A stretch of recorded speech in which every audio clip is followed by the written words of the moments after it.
దేవుడికి స్తోత్రం.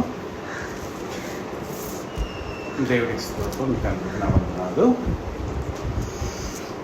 దేవుడు ఎంతో ప్రేమించి మనల్ని తన యొక్క సన్నిధానంలో తీసుకుని వచ్చాడు. దేవుడి వాక్య భాగం గురించి మనం మాట్లాడుకున్నాము. దేవుడి కృపని మనం ఎంత చర్చించుకున్నా, ఎంత కనపరిచినా ఆయన దైవత్వం చాలా అద్భుతమైనది. ఆ అద్భుతమైన దైవత్వము అంటే తను మన పట్ల చూపించిన ప్రేమ గురించి వివరించుకున్న ఎన్ని సంవత్సరాలు, ఎంత మన జీవితకాలం అంతా వివరించుకున్నా కానీ దేవుడికి ప్రేమను కానీ, మన పట్ల ఆయన కృపను కానీ, ఆయన దైవత్వ లక్షణాల గురించి కానీ మనం వివరించుకోవడం చాలా కష్టం. కాబట్టి కొన్ని వచనాన్ని, కొంత సమయం దేవుడి యొక్క వాక్య భాగాన్ని మనం చదువుకున్నాము. పేతురు రాసిన మొదటి పత్రిక 7వ వచనం చదువుకున్నాం. పేతురు రాసిన మొదటి పత్రిక 7వ వచనం. నశించిపోవు సువర్ణము అగ్ని పరీక్ష వలన శుద్ధపరచబడుతున్నది కదా, దానికంటే అమూల్యమైన మీ విశ్వాసము ఈ శోధనల చేత పరీక్షకు నిలిచినదై యేసుక్రీస్తు ప్రత్యక్షమైనప్పుడు మీకు మెప్పును, మహిమయు, ఘనతయు కరుగుటకు కారణమగును. ఈ వాక్య భాగం గురించి మనం మాట్లాడుకున్నాము. నశించిపోవు సువర్ణము అగ్ని పరీక్ష వలన శుద్ధపరచబడి ఉన్నది కదా, దానికంటే అమూల్యమైన మీ విశ్వాసము ఈ శోధనల చేత పరీక్షకు నిలిచినదై యేసుక్రీస్తు ప్రత్యక్షమైనప్పుడు మీకు మెప్పును, మహిమయు, ఘనతకు కలుగుటకు కారణం. ఇక్కడ 3 రకమైన వివరణలు దేవుడు చెప్తున్నాడు. సువర్ణాన్ని అంటే బంగారాన్ని అగ్ని శుద్ధీకరిస్తుందని, మన యొక్క విశ్వాస జీవితాన్ని పరీక్షలు, శోధనలు మనల్ని శుద్ధీకరిస్తాయని, యేసుక్రీస్తు ప్రత్యక్షమైనప్పుడు మనకి ఘనత, మెప్పు కలుగుతుందన్న విషయాన్ని పేతురు భక్తుడు చెప్తున్నాడు. అంటే ఇతను తన జీవితంలో, అపోస్తలుడైన పేతురు తన జీవితంలో ఎన్నో కష్టాలను ఎదుర్కొన్నాడు. ఎన్నో కష్టాలు అంటే శోధనలు వచ్చినప్పుడు ఆ శోధనలకు పడిపోయిన వ్యక్తిగా మనకు కనపడతాడు. యేసుక్రీస్తు ఈ లోకంలో 3.5 సంవత్సరాల సేవా జీవితంలో ప్రియమైన శిష్యుడుగా యోహాను, పేతురు, యాకోబు ఉంటారు. పేతురు చాలాసార్లు ఈ శోధనలు వచ్చినప్పుడు పడిపోయినట్లుగా బైబిల్ గ్రంథంలో మనకు తెలుస్తుంది. యేసుక్రీస్తు ఎవరో నీకు తెలుసా అన్నప్పుడు పేతురు అబద్ధం ఆడినట్లుగా ఉంది. అంటే కష్టం వచ్చింది, యేసుక్రీస్తుని పట్టుకొని హింసిస్తున్నారు కాబట్టి ఆ హింసిస్తున్న టైంలో ఒక శోధన వస్తుంది. నువ్వు ఆయన ప్రియమైన శిష్యుడు కదా, ఆయనతో పాటు నువ్వు ఉన్నాడు కదంటే, అబ్బాయి నేను లేను, ఆయన ఎవరో నాకు తెలియదని 3 సార్లు అబద్ధం ఆడతాడు. మళ్ళీ యేసుక్రీస్తును సిలువ వేసే టైంలో ఆయన దగ్గర ఒక యోహాను తప్పించి మొత్తము పారిపోయినట్లుగా భయకంపితులైపోయి, భయపడిపోయి నన్ను కూడా ఎక్కడ చంపేస్తుందని భయపడి పారిపోయినట్లుగా మనం చూస్తాం. కానీ యేసుక్రీస్తుకి ఏం చెప్తాడు? నీతో కలిసి చావవలసి వచ్చినా కానీ నేను అక్కడే ఉంటాను, కానీ ఎటువంటిది నేను పారిపోను, నీ కొరకు నేను చనిపోతాను కానీ నేను ఎక్కడికి వెళ్ళను అని చెప్పి అందరికంటే ముందుగా ఫస్ట్ స్టేట్మెంట్ ఈయనే ఇస్తాడు. మిగతా 12 మంది శిష్యులు ఎవరు కానీ పేతురు మటుకు బలమైన స్టేట్మెంట్ ఇస్తాడు. నేను నీ కోసం చనిపోతాను కానీ నేను వదిలిపెట్టి వెళ్ళనని చెప్పేసి అలాంటి స్టేట్మెంట్లు ఇచ్చిన వ్యక్తి యేసుక్రీస్తు సిలువ వేయబడినప్పుడు పారిపోయిన వాళ్ళలో ప్రథముడుగా ఉంటాడు. అంటే 11 మంది అక్కడ ఉండరు, కానీ యోహాను ఒక్కడు మాత్రమే ఉంటాడు. అంటే ఇలాంటి శోధనలు తన జీవితంలో ఎదురు చూస్తూ ఉంటాడు చాలాసార్లు. అంటే యేసుక్రీస్తు జీవించి ఉన్నప్పుడే ఆయన యొక్క విశ్వాసంలో ఎన్నో శోధనలు వచ్చినప్పుడు పడిపోతూ మళ్ళీ ఎప్పుడైతే పెంతెకొస్తు దినము నాడు పరిశుద్ధాత్మ శక్తితో నింపబడ్డాడో అప్పుడు అందరిలో ఆ 11 మందిలో కూడా ఈయనే ముందు లేచి అందరికీ దేవుడి యొక్క ఆత్మశక్తి చేత వాక్యాన్ని ప్రకటిస్తే 3000 మందిని మార్చబడ్డారు. అంటే శోధనలో ఫస్ట్ పడిపోవటం మూలంగా తన జీవితంలో ఆ శోధనలు అనేవి దీంట్లో ఇంకా బలమైన, అంటే దేవుడి కోసం నిలబడాలి, నేను ఇలాగేంటి దేవుణ్ణి ఎదుగునని చెప్పేసి అబద్ధం ఆడేశాను, అయ్యా నేను చావలసి వచ్చినా కానీ నేను వదిలిపెట్టినని చెప్పి దేవుడికి ప్రమాణం చేసిన నా ఆత్మీయ జీవితంలో నా దేవుణ్ణి తెలియనని చెప్పాను. ఆ దేవుణ్ణి సిలువ వేసేటప్పుడు నా యొక్క దేవుడి దగ్గర నేను ఆయనకి ప్రొటెక్టివ్గా, ఆయనకి సహాయకారిగా, ఆయనకి నిజమైన విశ్వాసంగా ఆయన దగ్గర ఎందుకు ఉండలేకపోయాననే తీవ్రమైన పశ్చాత్తాపం, మనోవేదంతో సంతాపడి ఏడ్చడం మూలంగా ఆ శోధనల్లో ఎలా ఎదుర్కొని జీవించాలనేది తను తెలుసుకోవడం మూలంగా ఈ యొక్క పేతురు పత్రిక, మొదటి పత్రిక కానీ రెండో పత్రిక కానీ విశ్వాసం గురించిన సరైన వివరణ, అమూల్యమైన విశ్వాసం అంటాడు. క్యాజువల్గా అందరూ భక్తులు ఏమంటారంటే విశ్వాసం, నా విశ్వాసం బాగుంది, నేను చక్కగా దేవుని ప్రార్థన చేసుకుంటున్నాను, వాక్యం చదువుకుంటున్నాను అంటాడే. కానీ అమూల్యమైన విశ్వాసము అంటే ఆ విశ్వాసం చాలా ప్రీషియస్, చాలా విలువైనది, ఎంతో గొప్పది. అంటే దానికి వెల కట్టలేనంత అమూల్యమైన విశ్వాసము అనే పదం వాడతాడు. అంటే నశించిపోయే సువర్ణం కూడా అగ్ని చేత అది పవిత్రపరచబడుతుంది, ప్యూరిఫై అవుతుంది. అంటే ఒక బంగారాన్ని శుద్ధీకరించాలంటే అగ్నితో దాన్ని కాల్చినప్పుడు ప్యూరిఫైడ్ గోల్డ్ బయటపడుతుంది. అంటే దాంట్లో ఉన్న డస్ట్ కానీ మలినాలు కానీ అన్నీ బయటకు వెళ్ళిపోయి శుద్ధ సువర్ణంగా తయారవ్వాలంటే అగ్ని చేత కాల్చబడాలి. అలాగే మన ఆత్మీయ జీవితంలో కూడా యేసుక్రీస్తు నమ్మిన కాడి నుంచి రకరకాలైన శోధనలు వస్తాయి.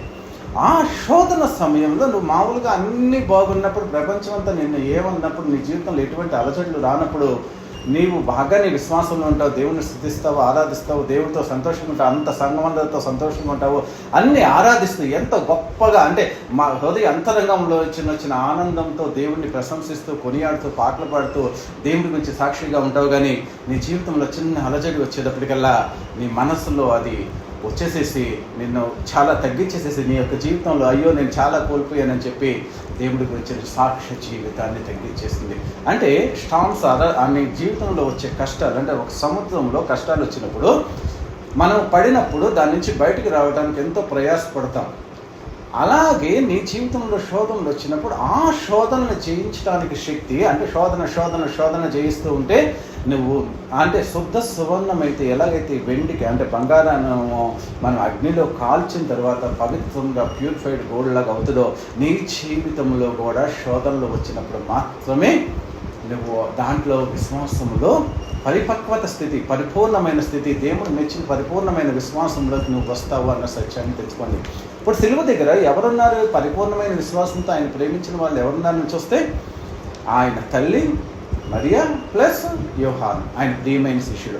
మిగతా వాళ్ళంతా ఏమైపోయారు? కొంతమంది స్త్రీలు, అక్కడ మగ్దలేని మరియాను, ఇంకో 2-3 మరియలు, 4-5 స్త్రీలు ఉన్నారు. మిగతా వాళ్ళంతా ఏమైపోయారు? 3.5 సంవత్సరాలు లక్షల మంది ఆయన వెంబడించారు, కానీ ఆయన ఇచ్చిన ఆహారం తిన్నారు, ఆయన చేత చనిపోయిన వాళ్ళు లేపాడు, ఆయన స్వస్థపరిచాడు, దెయ్యాలను వెళ్ళగొట్టాడు, అలా కాదు ప్రతిదీ పెట్టి ఎంతో దేవుడి యొక్క స్వార్థని, దేవుడు ప్రియకుమారుడుగా అందరి చేత రాజుగా, చనిపోవడానికి 2 రోజుల ముందు రాజుగా ఒక ఆదివారం నాడు యెరూషలేము జయ వీధుల్లో యెరూషలేము ప్రజలు మొత్తము జయధ్వానాలు చేస్తూ నువ్వు రాజువి మమ్మల్ని ఉద్ధరించడానికి లోక రక్షకుడు అని అంతా ప్రశంసించారు. కానీ అదే జనాభా తర్వాత శుక్రవారంకి వచ్చేటప్పటికల్లా ఈయన సిలువ వేయండి అన్నప్పుడు ఆ శోధన కూడా యేసుక్రీస్తు ఎంతో సంతోషముగా భరించి మనందరి రక్షణార్థమై చనిపోవటం వలన మనందరికీ ఈ రోజు నాడు మనందరికీ రక్షణ కలిగింది. అంటే యేసుక్రీస్తు శోధనని సహించటం మూలంగా మనందరికీ రక్షణ కలిగింది. అంటే తను ఈ భూమి మీదకి వచ్చాడు, ఒక రాజులాగా ఒక దేవుడిలాగా జీవించినట్లయితే, రాజుగా అభిషేకించబడి పట్టాభిషేకం చేసేసి చిరస్థాయిగా 100-200-500 సంవత్సరాలు జీవించి మనకంటూ మన కోసం పశ్చాత్తాపం ఎటువంటి ప్రాయశ్చిత్తం చేయకుండా చనిపోయినట్లయితే ఆయన వల్ల మనకేమన్నా ఉపయోగం ఉండేదా? యేసుక్రీస్తు ఈ లోకానికి వచ్చి ఒక 500 సంవత్సరాలు ఏలి అందరికీ కావాల్సినవి అన్ని ధనం ఇచ్చి, అందరికి కావాల్సిన ఇళ్ళు ఇచ్చేసి, అందరికి కావాల్సిన ఆహారాన్ని తన యొక్క శక్తియుక్తులతో, అందరికి కావాల్సిన వస్త్రాలు ఇచ్చి అన్ని సమస్త మానవాళికి ఇచ్చేసేసి మీకు నచ్చినట్లుగా జీవించండి అని చెప్పినట్లయితే దానివల్ల మనకేమన్నా ఉపయోగం ఉంటుందా? లేదు కదా.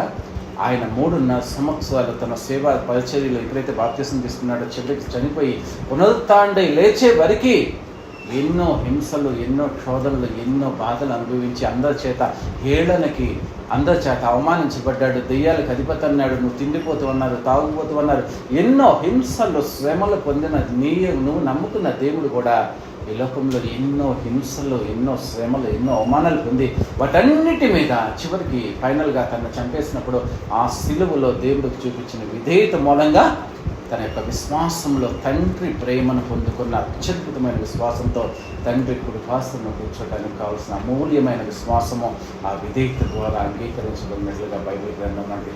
అంటే నీవు నమ్ముకున్న దేవుడు యేసుక్రీస్తుకే ఈ లోకంలో అవమానాలు ఎదురైనాయి, కష్టాలు ఎదురైనాయి, శోధనలు ఎదురైనాయి, శ్రమలు ఎదురైనాయి. ప్రతి వ్యక్తి నుంచి ఎందుకు పనికిమాలిన ప్రతి వ్యక్తి కూడా, సైనికుడు దేవుడి యొక్క తలుచుకుంటే ఎంత, వాడు కూడా దేవుడిని అవమానపరిచాడు, ప్రజలు కూడా అవమానపరిచారు. అన్ని సిలువ వేయండి అని నోటికి వచ్చినట్టు పెద్ద పెద్ద కలుస్తూ అతన్ని ఎంతగా హింసించాలనేది బైబిల్ గ్రంథంలో మనం చదువుకుంటే తెలిసింది.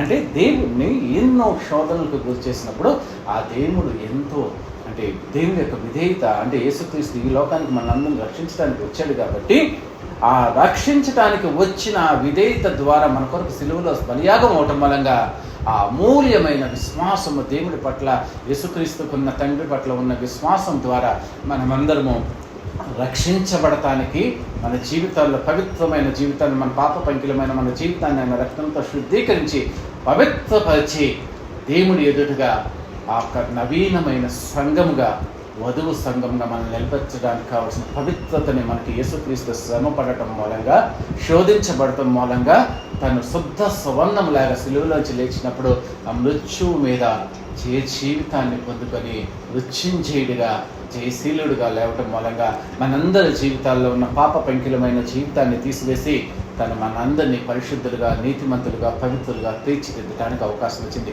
అంటే తను శుద్ధ సువర్ణంలాగా తయారయ్యి అలాంటి శుద్ధ సువర్ణం లాంటి ఆ జీవితం ద్వారా మనందరి జీవితాల్లో ఎంతో వెలుగుతో నింపి మన జీవితాన్ని ఆనందంతో నింపాడన్న సత్యాన్ని తెలుసుకోండి. అంటే నీ జీవితాల్లో వచ్చే ప్రతి శోధన నీ జీవితాన్ని అంటే మలచి ఇంకా దేవుణ్ణి హత్తుకొని ఉండేటట్లుగా అది క్రియారూపకము చేయాలని బైబిల్ గ్రంథం చెప్తుంది. అంటే నీకు శోధనలు అనేవి వస్తాయి. ఈ పేతురికి శోధనలు వచ్చినాయని మనం తెలుసుకున్నాము. దాని మూలంగా అతడు ఎంతో దృఢంగా తయారయ్యాడు. యేసుక్రీస్తు కూడా శోధనలు వచ్చినాయని చెప్పుకుంటున్నాము. ఆయన కూడా తండ్రికి విధేయుడిగా చివరిదాకా ఉన్నాడు. మరి మనము ఏం చేయాలి అనేది మనం బైబిల్ గ్రంథంలో చదువుకున్న యాకోబు పత్రిక 1వ అధ్యాయము 2వ వచనం మనం చదువుకున్నాము. నా సహోదరులారా, మీ విశ్వాసమునకు పరీక్ష ఓర్పు పుట్టించునని ఎరిగి మీరు నానా విధములైన శోధనలో పడినప్పుడు అది మహానందమని ఎంచుకునండి. ఎందుకంటే నానా రకాలైన శోధనలో, ఇప్పుడు మనం కాలేజీలో చదువుతున్నాము, నువ్వు 7th class 10th class exams రాస్తున్నావు. అమ్మో ఇంత కష్టం నేను భరించలేను, నేను చదవలేను, నేను కష్టపడాలి. 10th క్లాస్ నువ్వు ఎగ్జామ్స్ రాయలేదనుకో, నువ్వు ఇంటర్మీడియట్కి వెళ్ళగలవా? ఇంటర్మీడియట్లో కూడా నేను ఇంత కష్టపడి ఈ సబ్జెక్ట్ చదవలేనని చెప్పేసి అది కూడా నువ్వు చదవలే, ఇన్ని శ్రమలు నేను పడలేను, ఇంత కష్టం నేను పడలేను, ఇంటర్మీడియట్ చదవకపోతే, ఎగ్జామ్స్ రాయకపోతే నువ్వు గ్రాడ్యుయేషన్ చేయగలవా? గ్రాడ్యుయేషన్ తర్వాత పీజీ చేయగలవా? పీజీ తర్వాత కాంపిటేటివ్ ఎగ్జామ్స్లో నువ్వు నీ కాళ్ళ మీద నువ్వు నిలదొక్కుని నిన్ను నువ్వు పోషించుకోగలిగిన ఒక స్థాయికి నువ్వు చేరాలంటే జీవితంలో వచ్చే ప్రతి శోధన, అంటే పరీక్షల లాంటి శోధనలన్నిటినీ మనం ఎప్పటికప్పుడు ఎదుర్కోవటం మూలంగా నీ జీవితంలో ఇంకా నువ్వు దృఢముగా, పరిపూర్ణమైన వ్యక్తిలాగా, ప్రతి దాన్ని ఎదుర్కోవటానికి కావాల్సిన శక్తి సంపన్నమైన వ్యక్తిలాగా నువ్వు తయారవుతావన్న సత్యాన్ని, నీ జీవితంలో వచ్చే ప్రతి శోధన కానీ, శ్రమ కానీ, కష్టమో నీకు ఓర్పును పుట్టించి, నా సహోదరులారా మీ విశ్వాసమునకు కలుగు పరీక్ష ఓర్పును పుట్టించినని ఎరిగి నానా విధమైన శోధనలో పడినప్పుడు అది మహాదంతమని ఇచ్చుకోండి. ఈ ఎగ్జామ్స్ నువ్వు బాగా కష్టపడి చదువుతావు, దివారాత్రులు కష్టపడి చదువుతావు, కానీ ఎగ్జామ్స్ అయిపోయాక రిజల్ట్స్ వచ్చినప్పుడు నువ్వు ఎంత సంతోషపడతావు, ఎంతో ఆనందపడతావు కదా. అంటే శ్రమల నుంచి నీకు నీ యొక్క తెలివితేటలు కానీ, నీ జ్ఞానం కానీ సమాజంలో ప్రకటించబడినప్పుడు నువ్వు ఎంత కష్టాలను ఎదుర్కొని ఎలా చదివాని ప్రకటించినప్పుడు ఎంతో సంతోషిస్తావు. అందరూ నిన్ను కనపరుస్తున్నప్పుడు, నిన్ను పొగుడుతున్నప్పుడు. అలాగే నీకు శోధనలు వచ్చినప్పుడు, ఈ లోకంలో ఆత్మీయ జీవితంలో దేవుడిని నువ్వు నమ్ముకుంటావా లేదా, దేవుడికి యథార్థంగా ఉంటావా లేదా అనేది ఒక విధమైన శోధన వచ్చినప్పుడు, ఆ శోధనలో నుంచి దేవుడికి నమ్మకంగా, దేవుడికి నచ్చిన వ్యక్తిలాగా నువ్వు తీర్చిదిద్దబడినప్పుడు అది మహా ఆనందం అని చెప్పి ఎంచుకొని దీని నుంచి ఇంకా ఆత్మీయ జీవితంలో ఎదుగుతున్నాను. ఇది 1 శోధన, తర్వాత 2, 3 నా జీవితకాలం అంతా వస్తే ప్రతి దాన్ని ఎదుర్కోవడానికి 2, 3, 4 ఒక 10 శోధనలు నువ్వు ఎదుర్కొనే తర్వాత ఆటోమేటిక్గా నీ జీవితంలో ప్రతి దినము దాన్ని ఎదుర్కోవటానికి కావాల్సిన శక్తి నీకు వస్తుంది అన్న సత్యాన్ని తెలుసుకోవాలి. విశ్వాసం అంటే మీకు అంతా తెలుసు. విశ్వాసం నుంచి ప్రత్యేకంగా నేను తెలియాల్సిన అవసరం లేదు. తర్వాత ఎబ్రాయిలకు రాసిన పత్రిక 11వ అధ్యాయం చదువుకోండి. విశ్వాస వీరుల గురించి చెప్తే, అంటే ఆయనే దేవుడని నమ్మాలి.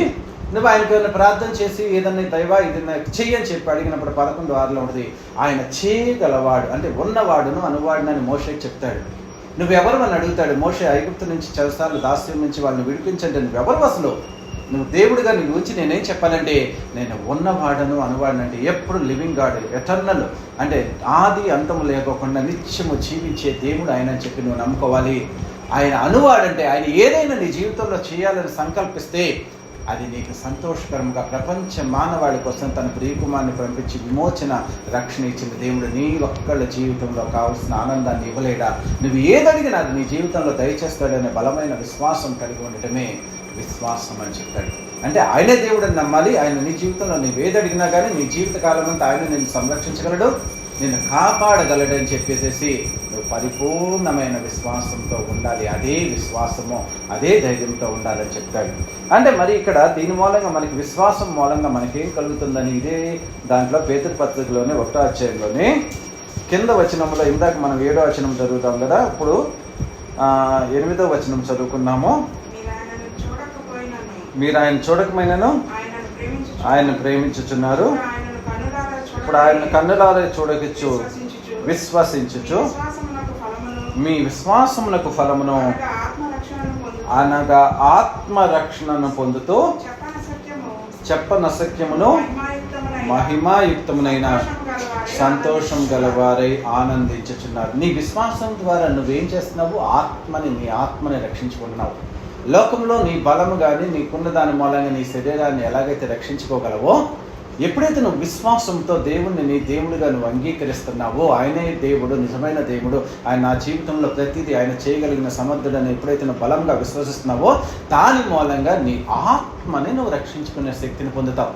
విశ్వాసం మూలంగా నీకు వచ్చే ఫస్ట్ది ఏంటో తెలుసా? నీ శారీరకమైన ప్రతి దాన్ని సంరక్షించి నిన్ను రక్షించగలిగిన దేవుడు నీ ఆత్మని కూడా రక్షించగలిగిన ఆత్మ రక్షణ పొందుతావు. ఆత్మని రక్షించగలిగిన శక్తిని పొందుకొని ఆ ఆత్మ ద్వారా దేవుణ్ణి ఆరాధిస్తూ నువ్వు చాలా ఆనందాన్ని పొందగలిగే స్థితిలోకి వెళ్తావని చెప్తావు. అలాంటి విశ్వాసము శోధనల ద్వారా, శోధనలు ఎదుర్కొన్నప్పుడు నీ అమూల్యమైన విశ్వాసము బయటపడుతుందని చెప్తున్నాడు.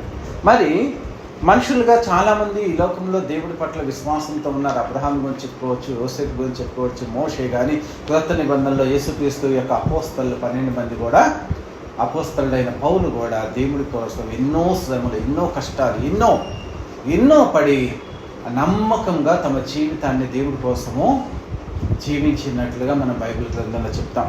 మరి వీళ్ళందరికంటే కూడా విశ్వాసం, అమూల్యమైన విశ్వాసం ద్వారా నువ్వు ఎలాగూ రూపాంతరం చెందుతావు, దేవుడు కోరుకున్న దాంట్లోకి ఎలా రూపాంతరం చెప్తావు అనేది యేసుక్రీస్తు చెప్పిన దాన్ని బట్టి మనం చదువుకున్నాము. హెబ్రీయులకు రాసిన పత్రిక 5వ అధ్యాయము 7-8 వచనాలు మనం చదువుకున్నాం. అంటే యేసుక్రీస్తు యొక్క ఎగ్జాంపుల్, ఆయన విశ్వాసం ద్వారా ఈ లోకంలో తండ్రికి విధేయుడిగా ఉండటం మూలంగా దేవుడు ఎంత గొప్ప ఆధిక్యతల్ని పొంది మనం కూడా అలా జీవించాలని చెప్పాడు అనేది ఇక్కడ మనం చదువుకున్న హెబ్రీయులకు రాసిన పత్రిక 5వ అధ్యాయం 7-8 వచనాలు. శరీరధారి అయి ఉన్న దినములలో మహారోదనముతోనూ కన్నీళ్లతోనూ తన్ను మరణం నుంచి రక్షింపగలవానికి ప్రార్థనలను యాచనలను సమర్పించి భయభక్తులు కలిగి ఉన్నందున ఆయన అంగీకరింపబడిను. ఆయన కుమారుడై ఉండియు తాను పొందిన శ్రమల వలన విధేయతను నేర్చుకొనెను. ఇది యేసుక్రీస్తు గురించి చెప్తున్నాడు. ఏమంటాడు? శరీరధారి అయి ఉన్న దినములలో మహారోదనతోనూ కన్నీళ్లతోనూ తన మరణం నుంచి రక్షింపగలగానికి ప్రార్థనలను యాచనలను సమర్పించి భయభక్తులు కలిగి ఉన్నందున ఆయన అంగీకరింపబడిన. యేసుక్రీస్తే ఈ లోకంలో ఉన్నప్పుడు తండ్రి కోసం ఏంటి? ప్రతి దినము నిత్యము ప్రార్థన చేస్తూనే ఉండాడు. ప్రార్థన చేస్తూ భయభక్తులు కలిగిన జీవితం కలిగి ఉండటం మూలంగా తండ్రి అయిన దేవుడి చేత అంగీకరించబడ్డాడు.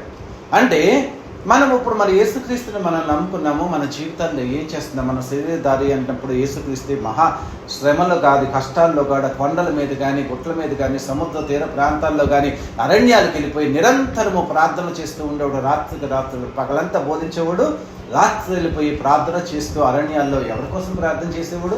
ఇక్కడ మన కుటుంబం వచ్చి ప్రార్థన చేసుకోవటానికి మనం తల్లకిందలు తపస్సు చేస్తుంటే రాత్రులంతా దేవుడు యొక్క శక్తి కోసం, పరిశుద్ధాత్మ కోసమో లోకంలో వాళ్ళంతా రక్షణలోకి రావాలని దేవాది దేవుడు మహారోదనలతోనూ కన్నీళ్లతోనూ ఆయనకు ప్రార్థిస్తూ యాచిస్తూ భయభక్తులు కలిగి ఉన్నందువలన ఆయన అంగీకరించబడ్డాడు. అంటే నీ యొక్క విశ్వాస జీవితంలో భయభక్తులు కలిగిన జీవితం ఉండాలి. నువ్వు ప్రార్థించేటప్పుడు కానీ, దేవుని ఒకటి అడిగేటప్పుడు కానీ భయభక్తులు కలిగిన జీవితం కలిగి ఉంటే నువ్వు అంగీకరించబడతావు. ఆ యొక్క దాని మూలంగా ఈయనేమయ్యాడు? లాస్ట్కి ఆయన కుమారుడయ్యుండియో తాను పొందిన శ్రమల వలన విధేయత నేర్చుకున్నాడు. తను ఆత్మీయ జీవితంలో యేసుక్రీస్తు ఈ లోకంలో ఉన్నప్పుడు 33.5 సంవత్సరాలు జీవించినప్పుడు ఎన్నో శ్రమలు. నువ్వు దెయ్యాలకు అధిపతి అన్నాడు, బయలుజీవులు అన్నారు, తిండిపోతన్నాడు, తాగుబోతన్నాడు. ఆయన్ని చంపటానికి చూశారు, ఆయన ఇష్టానుసారంగా గుద్దేశారు, అవమానించారు, జుట్టు పీకారు, ఎలా పడితే అలా హింసించినా కానీ ఆ పొందిన శ్రమల ద్వారా ఇంకా విధేయతే. గెస్సెమైన తోటలోకి వెళ్ళి ప్రార్థన చేస్తూ, దేవా ఈ శ్రమను పొందడం నాకు చాలా కష్టంగా ఉంది, నీ చిత్తమైతే తప్పించు దేవా అంటాడు. కానీ దేవుడు కాదు, నువ్వు పొందాల్సిందే, శ్రమ పొందాల్సిందే, దాని మానవాళికి నా సంకల్పం, అందరు రక్షణలోకి వస్తారు, అది నువ్వు చేయాల్సిందంటే నీ చిత్తమే సిద్ధించనుగా. కానీ తన విధేయతను ప్రకటించిన దేవుడుగా ఉన్నాడు. శ్రమలో తన విధేయతను ప్రకటించాడు. శ్రమలో భయభక్తులు కలిగిన జీవితాన్ని జీవించడం మూలంగా దేవుడు అంగీకరించబడిన, దేవుడు భయభక్తుల విధేయత కనపరిచాడు. మరి నీ యొక్క విశ్వాస జీవితంలో కష్టాలు వస్తాయి, బాధలు వస్తాయి, అన్నిటిలో నీవు భయభక్తులు కలిగిన జీవితంతో తండ్రి చేత అంగీకరించబడిన వ్యక్తిలాగా ఉండి విధేయతని నేర్చుకున్నావా లేదని చదువుతుంది. అంటే నీ యొక్క విశ్వాస జీవితంలో శోధనలు వచ్చినప్పుడు తాను పొందిన శ్రమల వలన విధేయత నేర్చుకున్నాడు. అంటే ఎన్ని శ్రమలు వస్తే అంత విధేయత. అంటే శ్రమల మూలంగా విధేయత నేర్చుకుంటామనేది మొట్టమొదటి. అంటే మామూలు భక్తుల జీవితం కాదు, కానీ యేసుక్రీస్తు జీవితమే ఆయన తండ్రి అయిన దేవుడికి విశ్వాసిగా ఉండి తను ఆ జీవితంలో మనకి నేర్పిన దాని గురించి చేస్తున్నాం. అదే మళ్ళీ హెబ్రీయులకు రాసిన పత్రికలో 4వ అధ్యాయం 15వ వచనం చదువుకున్నాము. హెబ్రీయులు రాసిన పత్రిక 4వ అధ్యాయం, మన ప్రధాన యాజకుడును మన బలహీనతల యందు మనతో సహానుభవం లేనివాడు కాడు, కానీ సమస్త విషయంలోనూ మన వల్లే శోధించబడినను ఆయన పాపము లేనివాడుగా ఉండెను అని చెప్తున్నారు. సమస్త విషయాల్లో మన బలహీనతల యందు మనతో సహానుభవం లేనివాడు కాదు, కానీ అంటే మనం ఏ విధమైన శారీరకమైన బలహీనతలు ఉన్నాయి ఈ లోకంలో ఉన్నప్పుడు, మనకు ఆకలిస్తుంది, తప్పుకేస్తుంది, ప్రతిదీ ఆయన కూడా శారీరకంగా ఉన్నప్పుడు మనల్ని ఎలాంటి బలహీనతలను ఎదుర్కొంటాం, అలాంటి బలహీనతలన్నింటిలో అనుభవం కలిగిన వాడు, వాటన్నిటిని జయించిన వ్యక్తిగా ఉండి యేసుక్రీస్తు మన ప్రధాన యాజకుడు బలహీనతలందు మనతో సహానుభవం లేనివాడు కాదు, కానీ సమస్త విషయములలో మన వలె శోధింపబడి ఆయన పాపము లేనివాడుగా ఉండెను. అంటే నీ దేవుడు శోధనలు వచ్చినప్పుడు పాపం లేనివాడుగా పవిత్రమైన జీవితాన్ని జీవించాడు. కాబట్టి నీ జీవితంలో కూడా ఏమైనా శోధనలు వచ్చినప్పుడు కనుక మనము కనికరింపబడి సమయోచితమైన సహాయం కొరకు కృప పొందున్నట్లు ధైర్యముగా కృపాసనము దద్దకు వెళ్ళవు. అంటే శోధనలు వచ్చినప్పుడు ఆ శోధనలు ఎదుర్కొనే సమయంలో కూడా ఎటువంటి పాపము జీవితం లేకుండా పవిత్రమైన జీవితాన్ని జీవించే విశ్వాసం, అమూల్యమైన విశ్వాసాన్ని కనపరిచిన యేసుక్రీస్తులాగా మనము కూడా మనకి ఏదైనా కష్టాలు వచ్చినప్పుడు సమయోచితమైన సహాయం, అంటే దేవా ఈ లోకంలో ఉన్నప్పుడు నువ్వు ఎంతో ఇలాంటి శ్రమలన్నింటిని ఎదిరించావు కాబట్టి నా జీవితంలో కూడా ఈ శోధనలు వచ్చినప్పుడు, కష్టాలు వచ్చినప్పుడు వాటన్నిటిలో నీకు నచ్చిన వ్యక్తిలాగా, పాపం లేని వ్యక్తిలాగా పరిశుద్ధమైన జీవితాన్ని జీవించేటట్లుగా నాకు కూడా సహాయం చేయి దేవా అని సమయోచితమైన సహాయం కొరకు, కృప కొరకు ఆయన కృపాసనం దగ్గరికి మనం వెళ్ళాలి. శోధనలు వచ్చినప్పుడు దేవుడు ఇందాక విధేయత చూపించాడు, ఇక్కడ పాపము లేనివాడుగా తన విశ్వాస జీవితంలో శోధించబడినప్పుడు దేవుడు నిరూపించబడినట్లుగా మనము కూడా అలాంటి శోధనలు వచ్చినప్పుడు, అంటే సొంత సువర్ణం లాగా నువ్వు తయారవ్వాలంటే, నీలో ఉన్న ప్రతిదీ తీసివేయాలంటే ఇలాంటి అమూల్యమైన విశ్వాసాన్ని నువ్వు కలిగి ఉండాలని చెప్తున్నాడు. మూడవదిగా చూసినట్లయితే 12వ అధ్యాయము 3వ వచనం చదువుకున్నాము. హెబ్రీయులకు రాసిన పత్రికలోనే 12వ అధ్యాయం 3వ వచనము, మీరు అలసట పడకయు మీ ప్రాణములను విసుకయ్యి ఉండునట్లు పాపాత్ములు తనకు వ్యతిరేకంగా చేసిన తిరస్కారం అంతయు ఓర్చుకొనిన ఆయనను తలంచుకొనుడి. మీరు పాపముతో పోరాటంలో రక్తము కారునంతగా ఇంకా దానిని ఎదిరింపలేదు. ఏమంటాడు? మీరు అలసట పడకయు మీ ప్రాణములు విసుకయ్యు ఉండునట్లు పాపాత్ములు తనకు వ్యతిరేకంగా చేసిన తిరస్కారం అంతయు ఓర్చుకొనిన ఆయనను తలంచుకొనుడి. అంటే ఆయన పొందిన తిరస్కారాలు సిలువ టైంలో కానీ, ఆయన పొందిన వేదనలు కానీ, ఆయన పొందిన అవమానాలు కానీ మనం పొందలేదు. ఆయన పొందిన అవమానాలని మీకు ఏదైనా జీవితంలో శ్రమలు వచ్చినప్పుడు, శోధనలు వచ్చినప్పుడు, నేను నమ్ముకున్న దేవుణ్ణి సిలువ దగ్గర ఎంతగా హింసించారు, హేళన చేశారు, అవమానపరిచారు, చివరికి చంపేశారు. అయినా కానీ ఎలాంటి జీవితాన్ని జీవించి ఓర్చుకున్నాడో అలాంటి ఓర్పు కలిగిన జీవితాన్ని నేను కూడా నేర్చుకోవాలని నీ యొక్క దేవుణ్ణి నీ జీవితంలో ఆదర్శంగా తీసుకొని ఆయన చూపించిన ఓర్పుని నేను చూపించాలి. మొట్టమొదటిగా శ్రమల మూలంగా ఆయన విధేయత నేర్చుకున్నాడు. ఇందాక శ్రమల మూలంగా పాపం లేని వాడిగా నిరూపించుకున్నాడు. కాబట్టి మనం కూడా ఆయన దగ్గరికి వెళ్ళి అలాంటి జీవితాన్ని ఇవ్వాలని మనం అడగాలి. ఇక్కడ ఓర్చుకోవటం అనేది నేర్పుతాడు. ఏమంటాడు? పాపాత్ములు తనకు వ్యతిరేకంగా తీర్చిన తిరస్కారం అంతా, వ్యతిరేకంగా తనను దూషించారు, హింసించారు, హేళన చేశారు, అవమానపరిచారు, ఆ తిరస్కారం అంతా దేవుడు ఓర్చుకున్నాడు. దేవుడు కోరుకుంటే వెంటనే దేవదూతలు వచ్చి తనని రక్షించగలవు, ప్రపంచం మొత్తాన్ని నాశనం చేయగలవు. కానీ దేవుడి ప్రణాళికలో తండ్రి చిత్తాన్ని నెరవేర్చాలి. కాబట్టి ఆయన విశ్వాసాన్ని తండ్రి అయిన దేవుడు ఆకాశం నుంచి చూస్తున్నప్పుడు ఆ విశ్వాసంలో ఓర్పు అనేది చూపించాడు, ఓర్చుకున్నాడు. నీవు కూడా విధేయత నేర్చుకోవాలి. శ్రమల మూలంగా నీ జీవితంలో ఎటువంటి పాపానికి ఆస్కారం లేని పాపరహితుడిగా నువ్వు జీవించాలి. మూడోదిగా ఓర్చుకోవటం అనేది నేర్చుకోవటం మూలంగా, అంటే నీవు నీ విశ్వాస జీవితాన్ని ఎవరికో ప్రామాణికం తీసుకోవద్దు. నీ దేవుడు, నువ్వు నమ్ముకున్న దేవుడి యొక్క ఆయన జీవించినప్పుడు ఆయన విశ్వాసం ఎలా ఉందో, ఆయన ఎలా జీవించాడో, తండ్రికి ఎలా ప్రసన్నం చేస్తున్నాడో అలాంటి జీవితాన్ని నీవు జీవించు అని బైబిల్ గ్రంథం ద్వారా యేసుక్రీస్తు నీతో మాట్లాడుతున్నాడు. ఇది వేరే వాళ్ళ గురించి ఏదో యథాలాపంగా మన బయట వ్యక్తుల యొక్క ఆదర్శ జీవితాన్ని గొప్పగా వాళ్ళెవరో జీవించారు, వీళ్ళెవరో జీవించారు, అలాంటి జీవితాన్ని నువ్వు జీవించని చెప్పలేదు. కానీ వాక్యానుసారమైన జీవితం, దేవుడు జీవించిన జీవితాన్ని మనం జీవించాలని దేవుడు చెప్తున్నాడు, పరిశుద్ధుడైన దేవుడు. ఇంకొకటి 4వదిగా మనం చూసినట్లయితే పేతురు రాసిన మొదటి పత్రిక 2వ అధ్యాయం 21, 22, 23 వచనాలు. క్రీస్తు కూడా మీ కొరకు బాధపడి మీరు తన అడుగు జాడల యందు నడుచుకున్నట్లు మీకు మాదిరి ఎంచిపోయిన చాలు. ఆయన పాపము చేయలేదు, ఆయన నోటలు ఏ కపటమును కనబడలేదు, ఆయన దూషించబడి బదులు దూషించలేదు, ఆయన శ్రమ పెట్టబడి బెదిరింపక న్యాయముగా తీర్పు తీర్చు దేవుడికి తన్ను తాను అప్పగించుకొనెను. క్రీస్తు కూడా మీ కొరకు బాధపడి మీరు తన అడుగు జాడల యందు నడుచుకున్నట్లు మీకు మాదిరిగా, అంటే యేసుక్రీస్తుని మీ జీవితాల్లో మాదిరిగా పెట్టుకోండి. బాధపడ్డాడు కానీ ఎన్నో ఓర్చుకున్నాడు. ఆయన పాపం చేయలేదు, ఆయన నోటను ఏ కపటం లేదు, ఆయన దూషింపబడి బదులు దూషింపలేదు, ఆయన శ్రమ పట్టబడి బెదిరింపక న్యాయముగా తీర్పు తీర్చు దేవుడికి తన్ను తాను అప్పగించుకున్నాడు. ఇలాంటి మాదిరికరమైన దేవుడు మనకున్నాడు. అంటే నీ యొక్క విశ్వాస జీవితంలో శ్రమలు వచ్చినప్పుడు, కష్టం వచ్చినప్పుడు నువ్వు దేవుడిని మాదిరిగా తీసుకో. ఆయన దూషింపబడి దూషించలేదు, ఆయనలో ఎటువంటి కపటం లేదు, ఆయనలో ఎటువంటి పాపం లేదు. తనను రక్షింపగలిగిన దేవుడికి న్యాయ తీర్పు కోసము, అంటే మనల్ని ఎవరైనా జీవితంలో మనల్ని శ్రమ పెట్టినప్పుడు, కష్టపెట్టినప్పుడు వాటన్నిటిని ఓర్చుకుంటూ, దేవా నా జీవితంలో ఎందుకు నువ్వు అనుమతి ఇచ్చావు, నా జీవితంలో సంతోషాన్ని ఇవ్వు, నా విశ్వాస పరిమాణాన్ని పెంచు, నేను నీకు నచ్చినట్లుగా నువ్వు నాకు మాదిరిగా ఉన్నావు కాబట్టి నీ జీవితాన్ని నేను జీవించేటట్లుగా నా పట్ల నీ కృప చూపు, నీ కృపాసనం దగ్గరికి వస్తున్నాను. విశ్వాసం ద్వారా విధేయత వచ్చిందని చెప్తాడు. విశ్వాసంలో అంటే శోధనలు వచ్చినప్పుడు నువ్వు విధేయత నేర్చుకుంటావు. శోధనలో నువ్వు పాపం లేని వ్యక్తిలాగా, అంటే ఆ శోధనని పరిపూర్ణమైన దేవుని ఆత్మశక్తితో పవిత్రంగా, అంటే నిజాయితీగా, యథార్థంగా, సత్యంతో జయించడానికి కావాల్సిన నేర్చుకుంటావు. మూడోది ఓర్పు నేర్చుకుంటావు. ఓర్చుకోవటము, నీకు తిరస్కారం అంతా ఆయన ఓర్చుకున్నాడు, అంతా చేసిన దాన్ని నీకు ఓర్పు వస్తుంది. 4వదిగా నువ్వు దేవుణ్ణి నీ జీవితంలో మాదిరిగా పెట్టుకొని ఆ శోధనని ఎదుర్కోవటానికి నువ్వు ప్రయాసపడతావు. ఇది అమూల్యమైన విశ్వాసం.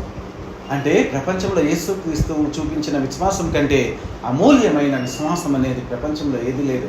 తన తండ్రి చెప్పిన మాట కోసము ప్రపంచంలో తన ప్రాణాన్ని త్యాగం చేసిన ఆ గొప్ప దేవుడి కుమారుడైన యేసుక్రీస్తు విశ్వాసం ఇది.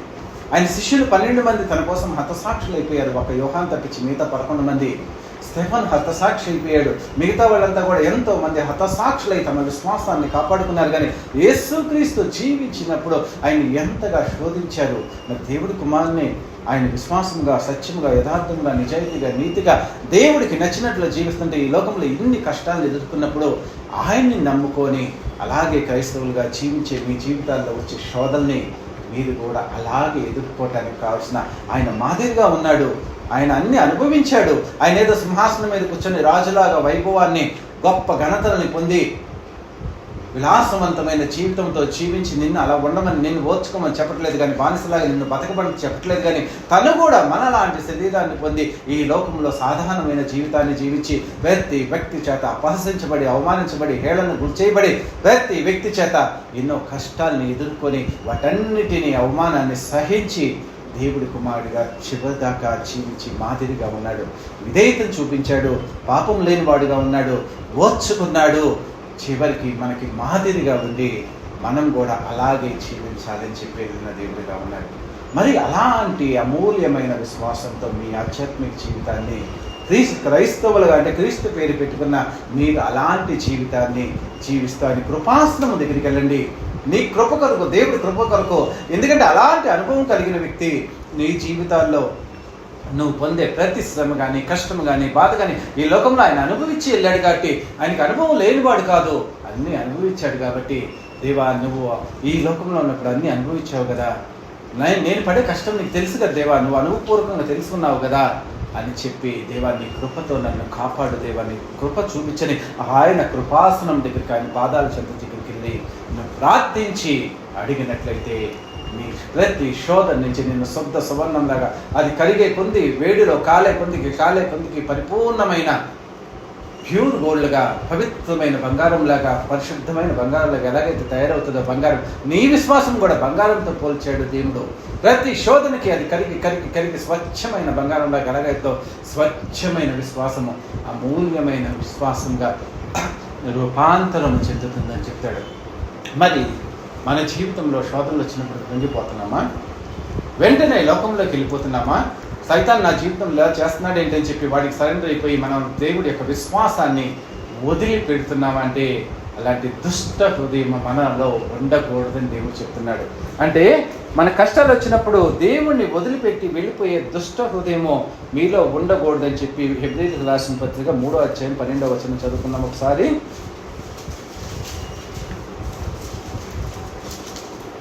3వ అధ్యాయం 12వ వచనము, సహోదరులారా జీవము గల దేవుణ్ణి విడిచిపోవునట్టి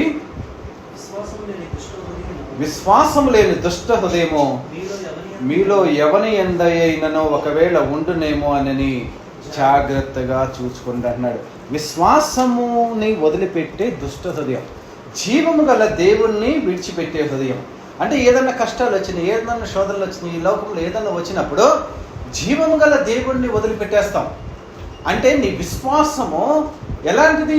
అలాంటి దుష్ట హృదయం. అంటే విశ్వాసం, జీవము గల దేవుణ్ణి వదిలిపెట్టే విశ్వాసం లేని జీవితం నీదైతే నీ హృదయం దుష్టుడికి నిలయమైన జీవితము అని చెప్పి దేవుడు చెప్తున్నాడు. కష్టాలు, శ్రమలు వచ్చినప్పుడు నువ్వు జీవం గల దేవుడిని నువ్వు హత్తుకొని ఆయన వైపు చూస్తూ ఆయన ద్వారా జీవితాన్ని నువ్వు పొందాల్సిందే కానీ మరలా లోకంలోకి వెళ్ళిపోయేటట్లుగా అలాంటి దుష్ట హృదయాన్ని మీరు కలిగి ఉండకోకుండా జాగ్రత్త పడుడి అని చెప్తున్నాడు. మరి మన యొక్క విశ్వాస జీవితాన్ని మనం చూస్తున్నాం. జీవము గల దేవుణ్ణి విడిచిపెట్టు ఉన్నట్టు విశ్వాసం లేని దుష్ట హృదయము మీలో ఎవని ఎందైనా ఒకవేళ ఉండునేమోనని జాగ్రత్త పడుడని చెప్తున్నాడు. మనం కష్టాలు, శ్రమలో, బాధల్లో అలాంటి హృదయాన్ని కలిగి ఉన్నామా లేదా మనం పరిశీలించుకున్నాం.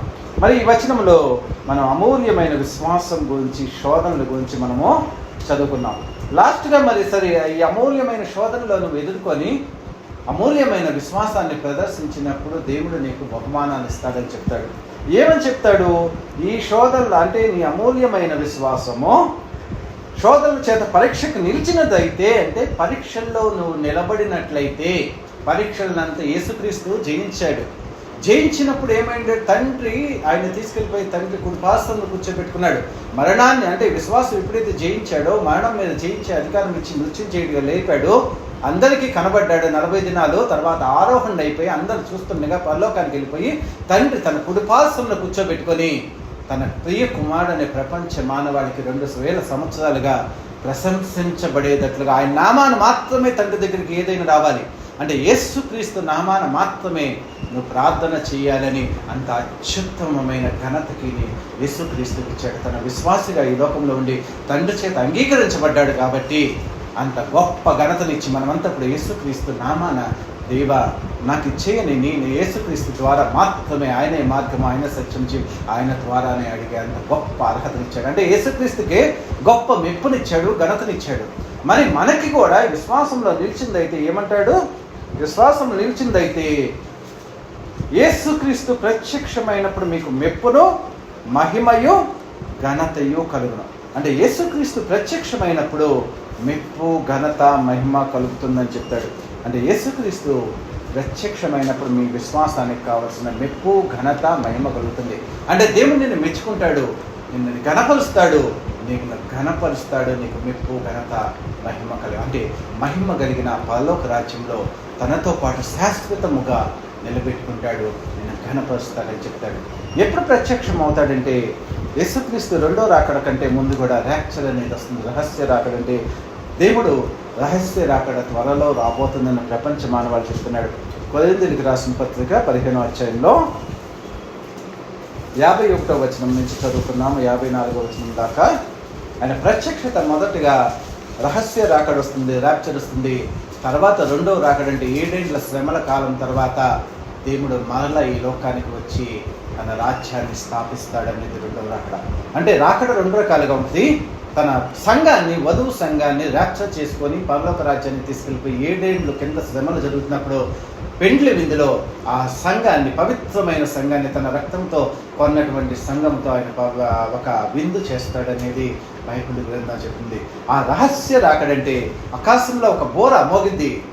ఎవరైతే ఆత్మపూర్ణులై పవిత్రాత్మ పరిశుద్ధమైన ఆత్మతో నడిపింపబడుతున్నారో, హృదయ అంతరంగంలో పరిశుద్ధాత్మ ఉంటుందో వాళ్ళకి మాత్రమే ఆ శబ్దం వినపడుతుంది. కానీ లోకంలో మానవ జీవితంతో ఆత్మతో శరీరంతో జీవిస్తూ దేవుడికి విలువ ఇవ్వకుండా, దేవుడి విశ్వాసం లేకుండా, దేవుడి ప్రేమ లేకుండా, దేవుడి ఫలాన్ని రుచి చూడకుండా, దేవుడికి నచ్చినట్లుగా సిద్ధపడిన వ్యక్తిలాగా ఉన్న వ్యక్తికి ఆ కడబోర వినపడదు. ఆ శబ్దం ఇది కూడా లేదు. ఎందుకంటే రోజు దేవుడి యొక్క స్వరాన్ని నువ్వు వింటున్నామనుకో, పరిశుద్ధాత్మ నీలో ఉందనుకో, ఆ పరిశుద్ధాత్మ దేవుడి శబ్దాన్ని విని నీ మనస్సు అది విని దేవుడికి నచ్చినట్లుగా జీవించడం అలవాటు చేసుకుంటుంది. కానీ నువ్వు విననొల్లని ప్రజలాగా జీవం గల దేవుణ్ణి విడిచిపెట్టే దుష్ట హృదయం నీలో ఉన్నట్లయితే దేవుడి యొక్క స్వరం ప్రతిదినం మనం వింటూ అలవాటు చేసుకోకుండా వదిలేస్తాం. కాబట్టి ఆ కడబూరం లోగినప్పుడు నీలో పరిశుద్ధాత్ముడు పనిచేయడు. కాబట్టి నీ ఆత్మ చల్లారిపోయేది. కాబట్టి ఆ శబ్దం వినపడదు. ఎవరైతే దేవుడితో సహవాసం కలిగి ఉంటారో, పవిత్రమైన జీవితాన్ని జీవిస్తూ పవిత్రమైన వధువులాగా సిద్ధపడి ఉంటారో, సిద్ధపడిన కన్యకల్లాగా ఉంటారో వాళ్ళకి ఆ శబ్దం వినపడుతుంది. వినపడినప్పుడు ఏం జరిగిందో ఇక్కడ కొరింథీయులకు రాసిన మొదటి పత్రిక 15వ అధ్యాయంలో చదువుకున్న 51 నుంచి, ఇదిగో ఒక మర్మం తెలుపుతున్నాను. నిమిషంలో ఒక రెప్పపాటున కడబోరం రోగగానే మనమందరము మార్పు పొందుదాము. ఘోరం రోగులు అప్పుడు మృతులు అక్షయములుగా లేపబడుదురు. మనము మార్పు పొందుదాము. క్షయమైన ఈ శరీరం అక్షయతను ధరించుకొనవలసి ఉన్నది. మత్స్యమైన ఈ శరీరము అమర్త్యతను ధరించుకోవలసి ఉన్నది. ఈ క్షయమైనది అక్షయతను ధరించుకున్నప్పుడు, ఈ మత్స్యమైనది అమర్త్యతను ధరించుకున్నప్పుడు విజయమందు మరణము మింగివేయబడను. ఇదిగో ఒక మర్మం చెప్తున్నాను. మనమందరము నిద్రించము కానీ నిమిషములో ఒక్క రెప్పపాటున కడబోర మోగగానే మనమందరము మార్పు పొందుదాం. మనమందరము నిద్రించమంటే మనమంతా చనిపోము, అందరూ చనిపోరు. కానీ దేవుడి రహస్య రాకడ వచ్చినప్పుడు ఎవరైతే దేవుడితో సన్నిహితమైన సంబంధం కలిగి ఉంటారో, ఎవరైతే దేవుడి యొక్క పరిశుద్ధాత్మ శక్తితో నడిపింపబడుతూ దేవుడి చిత్తానుసారంగా ఉంటారో, ఆ రోజు నాడు అంతకుముందు పాత నిబంధన గ్రంథంలో హనోకు దేవుడితో కొనిపోయే దేవుడికి ఇష్టడై ఉన్నాడు కాబట్టి దేవుడు ఆయన తీసుకొని వెళ్ళిపోయాడు బ్రతికి ఉండగానే. ఏలియా కూడా దేవుడికి ఇష్టడుగా ఉన్నాడు కాబట్టి అగ్ని రథాల చేత కొనిపోబడినట్లుగా ఉంది. అంటే జీవించి ఉంటావు కానీ దేవుడికి ఇష్టడుగా ఉంటావు, దేవుడితో సహవాసంలో ఉంటావు, దేవుడికి ప్రియమైన వ్యక్తులాగా ఈ లోకంలో ఉండటం కంటే నా దగ్గరే నువ్వు ఉండటం ఇష్టమని అంత ప్రేమని సంతరించుకున్నప్పుడు దేవుడు తన వారిని తీసుకెళ్తాడు. సంఘం పవిత్రంగా ఉంటుంది, పరిశుద్ధంగా ఉంటుంది, దేవుడికి నచ్చినట్లుగా ఉన్నప్పుడు దేవుడు ఆకాశంలో కడబోర మోగిద్ది. మనమందరము నిద్రించము కానీ ఒక రెప్పపాటున కడబోర మోగంగానే మనమందరము మార్పు పొందుదము. ఓరమోగును, మృతులు అక్షయులుగా లేపబడుదురు, మనమును మార్పు పొందుదము. క్షయమైన ఈ శరీరము అక్షయతను ధరించుకొనవలసి ఉన్నది, మత్స్యమైన ఈ శరీరము అమత్స్యతను ధరించుకుంది. కడబోర మోగిద్ది. ఇప్పటివరకు క్రీస్తునందు మృతులైన వారంటే ఎవరైతే క్రీస్తుని తమ ప్రాణప్రదంగా ఎంచుకుంటారో వాళ్ళంతా చనిపోయిన వారు ఫస్ట్గా లేపబడతారు. బ్రతికి ఉన్న మనము ఎవరినైతే ఆరాధిస్తూ ఉన్నామో వాళ్ళంతా కూడా వెంటనే ఈ యొక్క శరీరాన్ని వదిలేసేసి అక్షయమైన శరీరాన్ని ధరించుకొని ఆత్మవసుడువై నువ్వు ఆకాశానికి, ఆ కడబోర ఒక మ్యాగ్నెట్ లాగా ఈ భూలోకంలో వాళ్ళందరినీ ఆకర్షించినప్పుడు నువ్వు ఆత్మమైన అక్షయతను సంపాదించుకొని, క్షయత అంటే ఈ మానవ శరీరము, మానవ సంబంధించిన ప్రతిదీ ఇక్కడ వదిలిపెట్టేసి అక్షయతను సంపాదించుకొని ఆ తండ్రిని కడబోర మోగినప్పుడు ఆకాశంలో నీకు మాత్రమే కనపడతాడు. ఎవరైతే ఆత్మపూర్ణులైనారో ఆ తండ్రి దేవుణ్ణి ఎదుర్కోవడానికి పైకి వెళ్తారు. ఆ పైకి వెళ్ళినప్పుడు చనిపోయిన వాళ్ళు లేపబడతారు. అప్పుడు దాకా ఈ 2000 సంవత్సరాలు యేసుక్రీస్తు ఎవరి కోసమైతే అర్పించిన తర్వాత ఆయన రక్తాన్నిలో కడగబడిన వ్యక్తులు సిలువ మీద దొంగ మొదలుకొని యేసుక్రీస్తు ర్యాప్చర్ వరకు వచ్చేవరకు ఎవరైతే చనిపోయి ఉంటారో వాళ్ళంతా దేవుని ఫస్ట్ వాళ్ళు లేస్తారు, సమాధుల్లోంచి లేచి ఆ చనిపోయిన మామూలు శరీరం నుంచి అక్షయమైన శరీరాన్ని సంపాదించుకొని దేవుడికి ఎదుర్కోవడానికి పైకి వెళ్తుంటారు. మనం కూడా బ్రతికి ఉన్న మనం కూడా వెంటనే కనురెప్పపాట ఒక చర్చిలో 100 మంది ఉండొచ్చు. ఎవరైతే దేవుడిని నమ్ముకుంటారో వాళ్ళు మాత్రమే అక్కడి నుంచి రెప్పపాటులో కళ్ళు కనురెప్పని ఇలా మూసి తెలిసేలోపు వాళ్ళ అక్షయతను సంపాదించుకొని దేవుడి రాజ్యానికి, దేవుడి దగ్గరికి వెళ్ళిపోతారు. అంటే నీవు ఆత్మపూర్ణుడిగా ఉంటే ఆ పరిశుద్ధాత్మ నిన్ను శరీరం నుంచి విడదీసి ఆత్మపూర్ణుడిగా నీ యొక్క శరీరాన్ని, ఆత్మని మాత్రము తండ్రి యొక్క దేవుడి దగ్గరికి నవీనమైన వధువు సంఘము, పవిత్రమైన సంఘముగా నిన్ను తీసుకొని వెళుతుంది అన్న సత్యాన్ని తెలుసుకోవాలి. అది దేవుడి మర్మము. అంటే నువ్వు ఇంత విశ్వాసంగా ఉండేది ఎందుకు? ఏదో ఈ లోకంలో ఏదో నువ్వు రాజ్యాలను వెళ్ళటానికా కాదు, విలాసవంతమైన జీవితాన్ని జీవించడానికా కాదు, కానీ తన యందు ఎవరైతే నమ్మకంగా ఉంటారో వాళ్ళందరికీ దేవుడు మెప్పును, ఘనతను, మహిమను కలుగజేస్తానని చెప్పాడు. అంటే దేవుడు ప్రత్యక్షమైనప్పుడు ఈ 7 సంవత్సరాలు అప్పుడు రాజ్యాల్లో ఎవరైతే ఆకాశాన్ని కొనుక్కోబడ్డారో లోకంలో వాళ్ళు ఎంత ప్రశంసించబడతారో. అవును కదా, మేమంతా దేవుడికి నచ్చినట్లుగా జీవించుకోకుండా లోకాన్ని ప్రేమించి ఇక్కడే ఉండి దేవుడి బిడ్డలమని ఒక ముసుగేసేసుకొని మేము కూడా భక్తులమని, మేము కూడా క్రైస్తవులని ఒక నాటకం ఆడాం కదా. దేవుడు మమ్మల్ని శోధించినప్పుడు, దేవుడు తీర్పు వచ్చినప్పుడు మేమంతా ఇక్కడే ఉల్లిపోయబడతాము, వీళ్ళంతా అవమానం పొందుతారు.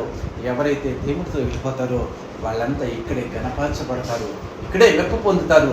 దేవుడు వధువు సంఘము, సార్వత్రిక సంఘంలో పవిత్రమైన సంఘంలాగా వీళ్ళు ఉన్నారు అన్న సత్యాన్ని ప్రపంచవ్యాప్తంగా ఎవరైతే నిన్ను దూషించారో, అప్పుడు దాకా నిన్ను ఎవరైతే హేళన చేశారో, ఎవరైతే అవమానిస్తున్నారో, ఎవరిని శోధనలు నువ్వు ఎదుర్కొంటున్నావో, దేవుడు ప్రత్యక్షమైనప్పుడు నీ యొక్క విశ్వాస పరిమాణము కానీ, నీ భక్తి జీవితము కానీ ఎంచబడినప్పుడు దేవుడు నిన్ను అక్షయతనిచ్చి పరిశుద్ధాత్మ శక్తి ద్వారా పరలోక రాజ్యానికి తీసుకెళ్తాడు. అది అక్షయత. నీ భక్తి, నీ విశ్వాసము, అమూల్యమైన విశ్వాసానికి లోకంలో ఏదో ఎవరో నన్ను ప్రశంసించట్లేదు, ఎవరో నన్ను మెచ్చుకోవట్లేదు, నా జీవితం వేస్ట్ కదా, నేను ఎవరి చేత ప్రశంసించబడతలేదని నువ్వు తగ్గించుకుంటున్నావేమో. సోదరుడా, సహోదరి, దేవుడు నీ విశ్వాసాన్ని చూస్తాడు. అమూల్యమైన విశ్వాసము క్రీస్తుకు సంబంధించిందే. తాను వచ్చినప్పుడు, ప్రత్యక్షపరిచినప్పుడు నిన్ను మెప్పు, ఘనత, నిన్ను మహిమపరిచే బిడ్డగా ఉన్నాడు. నిన్ను మహిమపరుస్తాడు. 100 మంది, కోట్ల మందిలో నీకు సంబంధించిన వాళ్ళు 100 మంది ఉంటే 100 మందిలో నువ్వు దేవుడి దగ్గరికి వెళ్ళామంటే నువ్వు ప్రశంసించబడినట్లు కాదా, దేవుడికి నచ్చిన బిడ్డలాగా ఉన్నాడు. ఈరోజు దాకా నిన్ను హేళన చేసిన వాళ్ళంతా అవమానించబడి ఈ లోకంలోనే తీర్పు తీర్చబడతారు కదా. అంటే మనం ఓర్చుకోవటం మూలంగా, మన విధేయత ద్వారా మనం ఓర్చుకోవటం మూలంగా, పాపం లేని జీవితం మూలంగా మన దేవుడికి లేక మనం కూడా ఈ లోకంలో మాదిరికరమైన జీవితం ఉండటం మూలంగా దేవుడు ప్రత్యక్షపరచబడినప్పుడు మనకు మెప్పు, మహిమ, ఘనత కలిగింది. మరి అంటే నీకు మెప్పు ఎలా కలుగుతుందంటే ఆయన ర్యాప్చర్ సమయంలో నువ్వు వధువు సంఘంగా దేవుడి దగ్గరికి నీ శరీరాన్ని వదిలిపెట్టేసి మత్స్యమైన శరీరం నుంచి అమర్చతను సందర్శించుకుంటావు, క్షయమైన శరీరం నుంచి అక్షయమైన శరీరాన్ని సందర్శించుకొని ఆత్మరూపుడుగా పరలోక రాజ్యానికి వెళ్తావు. మరి ఇంకా ఏమిస్తాడు నీకు ఘనతలు అని చెప్పేసి మనం మాట్లాడుకున్నట్లయితే దేవుడు నీకు మెప్పుని, ఘనతనిస్తాడు. ఘనత అంటే చాలా రకరకాలైన కిరీటాలను ఇస్తాడు పరలోక రాజ్యంలో. మనకి వీటి గురించి క్లుప్తంగా మనం చదువుకున్నాము. నీకు జీవ కిరీటాన్ని ఇస్తాడు. జీవ కిరీటాన్ని ఇచ్చినట్లుగా ప్రకటన గ్రంథము 2వ అధ్యాయం 10వ వచనం ఒకసారి చదువుకున్నాము. అంటే నీ విశ్వాసం ద్వారా నీ శ్రమల్లో దేవుడిని నువ్వు నమ్ముకుంటే ఆయన ద్వారా నీకు జీవ కిరీటాన్ని ఇస్తానని చెప్పి 2వ అధ్యాయం 10వ వచనం చదువుకున్నాము. ఇదిగో మీరు శోధింపబడినట్లు అపవాది మీలో కొందరిని చెరలో వేయింపబడిపోతున్నాడు. 10 దినములు శ్రమ కలుగును, మరణము వరకు నమ్మకంగా ఉండు, నేను నీకు జీవ కిరీటాన్ని ఇస్తానని చెప్తున్నాడు. శోధనలు వస్తాయి, నిన్ను చెరలో వేస్తారు, నిన్ను హింస కలుగజేస్తారు, శ్రమ కలిగిద్ది. కానీ నమ్మకంగా ఉండు, నీ విశ్వాసంలో నమ్మకంగా ఉండు. నమ్మకమైన విశ్వాసాన్ని నువ్వు కలిగి ఉంటే నీకు జీవ కిరీటం. శోధనని సహిస్తే నీకు జీవ కిరీటం. మళ్ళీ ఇదే యాకోబు రాసిన పత్రికలో 1వ అధ్యాయం 12వ వచనం మనం చదువుకున్నాము. యాకోబు రాసిన పత్రిక 1వ అధ్యాయం 12వ వచనము. శోధన సహించువాడు ధన్యుడు, అతడు శోధనకు నిలిచిన వాడే.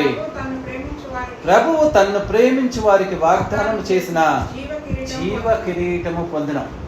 అంటే నువ్వు శోధించబడుతున్నావంటే నీకు ఎంత గొప్ప ఘనతో తెలుసా? ఆ శోధనకు నువ్వు నిలిచిన వాడవైతే దేవుడు నీకు జీవ కిరీటాన్ని ఇస్తాడు. అంటే క్రౌన్ ఫర్ లైఫ్, అంటే నీకు జీవ కిరీటాన్ని ఇస్తాడు. శోధించబడినప్పుడు, ఈ లోకంలో శోధనలు వచ్చినప్పుడు నీ విశ్వాసాన్ని నువ్వు కాపాడుకొని దేవుడికి నచ్చినట్లుగా నువ్వు జీవిస్తే, నమ్మకంగా ఉంటే నీ విశ్వాసంలో దేవుడు నీకు జీవ కిరీటాన్ని, అదే మెప్పు. ఇప్పుడు పరలోక రాజ్యంలో దేవదూతలంతా 24 మంది పెద్దలు సువర్ణమైన ఆ యొక్క సింహాసనాల మీద కూర్చొని సువర్ణమైన కిరీటాలను పెట్టుకొని ఉంటాడు. అంటే వాళ్ళు ప్రశంసించబడుతున్నట్లుగా బైబిల్ గ్రంథంలో చూపించబడుతుంది. నీ విశ్వాసంలో నువ్వు నమ్మకం ఉండి శోధనలు వచ్చినప్పుడు నువ్వు వాటిని చేస్తే నీకు మొట్టమొదటిగా జీవ కిరీటం ఇస్తానని చెప్తాడు. రెండోది, నీ విశ్వాసంలో నువ్వు నమ్మకంగా అంటే నీకు నీతి కిరీటం ఇస్తానని చెప్తాడు. తిమోతికి రాసిన 2వ పత్రిక 4వ అధ్యాయము, తిమోతికి రాసిన 2వ పత్రిక 4వ అధ్యాయము 7వ వచనం 7వ వచనం చదువుకున్నాము. ఇక్కడ పౌలు భక్తుడు తన జీవితంలో ఎంతో కష్టపడి విశ్వాసమంతా అయిపోయాక చివరికి చెప్తున్నాడు తన విశ్వాస ప్రయాణంలో, మంచి పోరాటం పోరాడి తిని, నా పరుగు కడముట్టించి తిని, విశ్వాసము కాపాడుకుంటుని, ఇక మీదట నా కొరకు నీతి కిరీటము, అంటే క్రౌన్ ఆఫ్ రైటియస్నెస్. అదే పైన వచనము, నేను ఇప్పుడే పానార్పణంగా పోయిపడుచున్నాను, నేను వెడలిపోవు కారము సమీపమై ఉంది. అంటే ఇంకా జీవితాంతం జీవించాను. ఇప్పటివరకు ఎన్నో శోధనల కష్టాలు అన్నిటిలో నేను జీవించాను, మంచి పోరాటం పోరాడాను, నా పరుగు తుదముట్టించాను, నా విశ్వాసాన్ని కాపాడాను. ఎన్ని శోధనలు! పౌలు భక్తుడికి వచ్చిన శోధనలు క్రొత్త నిబంధనలో ఎవ్వరు, అంటే యేసుక్రీస్తు తర్వాత పౌలు భక్తుడు మాత్రమే అన్ని శోధనలు లేదు. కానీ విశ్వాసాన్ని, అమూల్యమైన విశ్వాసం, తన విశ్వాసాన్ని, అమూల్యమైన విశ్వాసాన్ని కాపాడుతున్నాడు. అలాంటి అమూల్యమైన విశ్వాసానికి ప్రతిఫలముగా నా కొరకు నీతి కిరీటం ఉంచబడింది. నీతి కిరీటం అంటే నీతిమంతులకి, అంటే శోధనను సహించి నీతిమంతుడిగా తను జీవిస్తే అలాంటి నీతి కిరీటము నా కొరకు ఉంచబడింది. అంటే ఇందాక జీవ కిరీటము, నమ్మకంగా శోధనలో ఉంటే నీ విశ్వాసాన్ని నమ్మకంగా జీవించినట్లయితే జీవ కిరీటాన్ని ఇస్తానన్న దేవుడు నీతి కిరీటము తన కోసం, అంటే తన యేసుక్రీస్తు ప్రత్యక్షమైన మనకు వచ్చే ఆ మెప్పు కానీ, ఘనత కానీ, మహిమ కానీ ఏంటంటే ఇదే అని చెప్పి రెండోదిగా చెప్తున్నాడు. మూడోదిగా చూసినట్లయితే మహిమ కిరీటం అని ఉంటుంది. పేతురు రాసిన మొదటి పత్రిక 5వ అధ్యాయం 4వ వచనము. పేతురు రాసిన మొదటి పత్రిక 5వ అధ్యాయము 4వ వచనము. ప్రధాన కాపరి ప్రత్యక్షమైనప్పుడు మీకు వాడబారని మహిమ కిరీటము పొందుతారు. ఇప్పుడు ఇది ఏంటంటే దేవుడి స్వార్థ సేవ చేసిన వాళ్ళకి, అంటే సంఘ కాపర్లకు కానీ, శివార్థికులకు కానీ, లేకపోతే దేవుడి సాక్షులుగా ఉండి ఈ లోకంలో చాలామందిని రక్షిస్తారు కదా, వాళ్ళందరికీ ప్రధాన కాపరి ప్రత్యక్షమైనప్పుడు మీకందరికీ వాడబారని మహిమ కిరీటం ఇస్తాడు. మహిమ కిరీటము అనేది మూడోది ఇస్తాడు. ఏంటంటే మీరంతా ఆయన ప్రత్యక్షమైనప్పుడు మీరు దేవుడి మార్గాల్లో విశ్వాసంగా ఉండి, అందరినీ దేవుడి మార్గంలో సాక్షిగా ఉండి, అంటే ఎటువంటి శోధనలో కూడా మీ సాక్షులుగా ఉండి ఇతరుల్ని రక్షించినప్పుడు మీకు వాడబారని మహిమ కిరీటం ఇస్తాడు. 4వది వచ్చేటప్పుడు కదా అక్షయమైన కిరీటం ఇస్తాడని చెప్తాడు. కొరింథీయులకు రాసిన మొదటి పత్రిక 9వ అధ్యాయము 25వ వచనము. కొరింథీయులకు రాసిన మొదటి పత్రిక 9వ అధ్యాయము 20. మరియు 10 మంది పోరాడు ప్రతి వాడును అన్ని విషయములందులో మితముగా ఉండును, వారు క్షయమగు కిరీటమును పొందుటకును, మనమైతే అక్షయమగు కిరీటం పొందుటకు మితముగా ఉన్నాము. అంటే ఈ లోకంలో వాళ్ళంతా లోకంలో ఒలింపిక్స్ మెడల్స్ లేకపోతే ఏదో మెడల్స్ ఏదో పొందటానికి కష్టపడుతూ ఉంటారు. కానీ అంటే ఈ లోకంలో ఈ క్షయమైపోయే కిరీటాల కోసం ఈ లోకంలో అంతా జీవితకాలం అంతా తాపత్రయపడుతూ గొప్ప అత్యున్నతమైన నేను ప్రధానమంత్రి పదవి చేయాలి, లేకపోతే చీఫ్ మినిస్టర్ చేయాలి, కలెక్టర్ చేయాలి, లేకపోతే ఒలింపిక్స్లో గెలవాలి, లేకపోతే క్రికెట్లో గొప్ప స్థానంలో ఉండాలనుకుంటారు. అవన్నీ క్షయమైనవి. ఈ లోకంలో నువ్వు సంపాదించిన ప్రతిని నువ్వు ఈ లోకంలో చనిపోయేటప్పుడు అంతా లోకంలోనే వదిలిపెట్టి వెళ్ళాల్సింది. కానీ వాళ్ళంతా శరీరానికి సంబంధులంతా తమకి విశ్వాసం లేదు, దేవుడిని నమ్ముకోలేదు కాబట్టి, శోధనలో ఎదుర్కోలేదు కాబట్టి, లోకంలో జీవించారు కాబట్టి అది క్షయమైన కిరీటం కోసం పరిగెత్తుతారు. కానీ నీవు విశ్వాస సంబంధివైతే నువ్వు అక్షయమైన కిరీటము. ఆ కిరీటం కోసం పరుగు పందెంలో దేవుడు రాజ్యంలో ఉండాలి, దేవుడి దగ్గర నేను మెప్పును పొందాలి, ఘనతను పొందాలి అని చెప్పేసి నువ్వు యోచించి పరిగెత్తి ఎంతో కష్టపడి ఆ పరుగు పందెంలో గెలవాలి, చివరికి రాజ్యంలో ఉండాల్సిందే అని పరుగు పందెంలో నువ్వు పరిగెట్టి అది గెలవాలి అని తపనతో ఆత్మీయ జీవితంలో నువ్వు పరిగెత్తి అది గెలవాలి, నా ఆత్మీయ జీవితంలో దేవుడికి నచ్చినట్లుగా ఉండాలి, ఆయన మనసును గెలుచుకోవాలి, పరలోక రాజ్యంలో ఉండాల్సిందే అని ఎవరైతే పరిగెత్తుతారో ఇన్ని శోధనలు అవమానాలు వచ్చిన తన విశ్వాసాన్ని కాపాడుకుంటూ వాళ్ళకి అక్షయమైన కిరీటాన్ని దేవుడిస్తానంటాడు. మరి ఇంకొకటి లాస్ట్కి వచ్చేటప్పటికల్లా అతిశయ కిరీటం అంటాడు. తెస్సలోనికైలు రాసిన పత్రిక మొదటి తెస్సలోనికైలు 2వ అధ్యాయము 19వ వచనం. తెస్సలోనికి రాసిన మొదటి పత్రిక 2వ అధ్యాయం 19. ఎలా అనగా మా నిరీక్షణ అయినను, అంటే పైన వచనం చదువుతాను. కాబట్టి మేము మీ యొద్దకు రావాలని ఇంటిమి, పౌలను నేను పలుమార్లు రావాలని ఇంటిని కానీ సాతాను మమ్మల్ని అభ్యంతరపరచను. ఎలా అనగా మా నిరీక్షణ అయినను, ఆనందమైనను, అతిశయ కిరీటమైనను ఏది? మన ప్రభు అయిన యేసుక్రీస్తు యొక్క రాకడ సమయంన ఆయన ఎదుట మీరే కదా. అతిశయ కిరీటం. ఈయనంతా సేవ చేశాడు. ఆ సంఘాలనంతా సందర్శిస్తూ ఉంటాడు. సందర్శిస్తా వాళ్ళ దగ్గరికి వెళ్ళటానికి వస్తూ వాళ్ళతో మాట చెప్తాడు. నేను చేసిన గొప్పతనం ఏంటి? ఈ లోకంలో మీకు సువార్త ప్రకటించాను. మీరంతా ఇప్పుడు ఈ లోకంలో రక్షింపబడి చర్చికి వచ్చేసేసి దేవుడా నమ్ముకోవడం కాదు. మనమంతా దేవుడు ప్రత్యక్షమైనప్పుడు ఆయన ఎదురుగా మీరు నించున్నారనుకో, నాతో పాటు మీరంతా కూడా పవిత్రమైన సన్నిధానం అంటే హృదయంతో నిష్కల్మషమైన ఆత్మీయ జీవితంలో జీవించి ఆయన ఎదురుగా మీరు నించొని ఉన్నారనుకో, అక్కడ మిమ్మల్ని చూసినప్పుడు నేను ఎంత సంతోషపడతాను. ఆ అతిశయం ఎంత అతిశయం పడతాను తెలుసా? నేను వీళ్ళని రక్షణలోకి నడిపించాను కదా అని. ఆ అతిశయ కిరీటం ఎవరు అంటే మీరే కదా అంటాడు. అంటే నువ్వు ఎంతమందిని దేవుడి మార్గంలోకి, సత్యమైన మార్గంలోకి, దేవుడి గురించి చెప్పడం కాదు, యథార్థమైన బోధ చేసి దేవుడి రాజ్యానికి వాసులయ్యేటట్లుగా ఆత్మీయ జీవితంలోకి నువ్వు నడిపించి, నీతో పాటు ఈయన వెళ్ళి పరలోక రాజ్యంలో దేవుడు ప్రత్యక్షమైనప్పుడు ఆ ర్యాప్చర్ టైంలో పౌలు వెళ్తూ ఉంటాడు. పౌలుతో పాటు పక్కనే తనను ఎవరినైతే నడిపించాడు ఆత్మీయ జీవితంలో, వాళ్ళు కూడా ర్యాప్చర్లో తనతో పాటు ఆకాశంలోకి వెళ్ళిపోతూ దేవుడి ఎదురుగా నిలబడినప్పుడు అక్కడ వాళ్ళు చూసినప్పుడు వాళ్ళు చూసి ఏమంటాడు? నా అతిశయం మీరే కదా, మీరంతా ఇక్కడ ఉన్నారు కదా, నాకు ఇంతకంటే గొప్ప కిరీటం ఏంటి? నేను ఒక్కనే కాదు జీవ కిరీటాన్ని పొందటం, నీతి కిరీటాన్ని పొందటమో, మీరే కదా అతిశయమైన కిరీటం అని. ఆ అతిశయమైన కిరీటాన్ని దేవుడు నీకు ఇస్తాడు. ఎప్పుడంటే నీతో పాటు పరలోక రాజ్యంలో ఎంతమందిని నువ్వు తీసుకెళ్తావో బలా నమ్మకమైన దాసుడని అలాంటి అతిశయమైన కిరీటాన్ని నీకు ఇస్తానికి దేవుడు సిద్ధంగా ఉన్నాడు. అంటే ఈ లోకంలో నీవు శోధనలో వచ్చినప్పుడు బంగారంలాగా, శుద్ధ సువర్ణంలాగా, 24 క్యారెట్లు బంగారంలాగా నువ్వు తీర్చిదిద్దబడాలి. బంగారము ఎలాగైతే అగ్నిలాగా కరగబడి రూక్షించబడి ఎలాగైతే శుద్ధ సువర్ణంలాగా తయారవుతుందో, నీకు ఈ లోకంలో శోధనలు వచ్చినప్పుడు నువ్వు వాక్యపు వెలుగులో, ప్రార్థనలో, సహవాసంలో దేవుణ్ణి ఆదర్శంగా పెట్టుకొని క్రీస్తు జీవించిన ఆ 33.5 సంవత్సరాల జీవితాన్ని కొలమానంగా పెట్టుకొని నీ ఆత్మీయ జీవితాన్ని ప్రారంభించి మొదలుపెట్టి ఎవరిని పెట్టుకోగాక నీ మాదిరిగా. లోకంలో ఎవరొద్దు, బైబిల్ గ్రంథంలో ఉన్న ప్రతి ప్రవక్తని నువ్వు ఆదర్శంగా తీసుకొని యేసు క్రీస్తుని నీకు మాదిరిగా పెట్టుకొని ఆయన నీకు ఆదర్శంగా పెట్టుకొని ప్రతి దానికి ఆయన కృపాసనం దగ్గరికి వెళ్ళి దేవా నీ కృపతో నన్ను నడిపించు దేవా అని అడుగుతూ నీ విశ్వాసంలో శోధనలు వచ్చినప్పుడు కూడా దేవుడికి లోబడి ఆయన్నే అడుగుతూ ఆయన విశ్వాసపు అడుగుజాడు, ఆయన తన అడుగుజాడల్ని మనకు మాదిరిగా ఉంచిండాడు.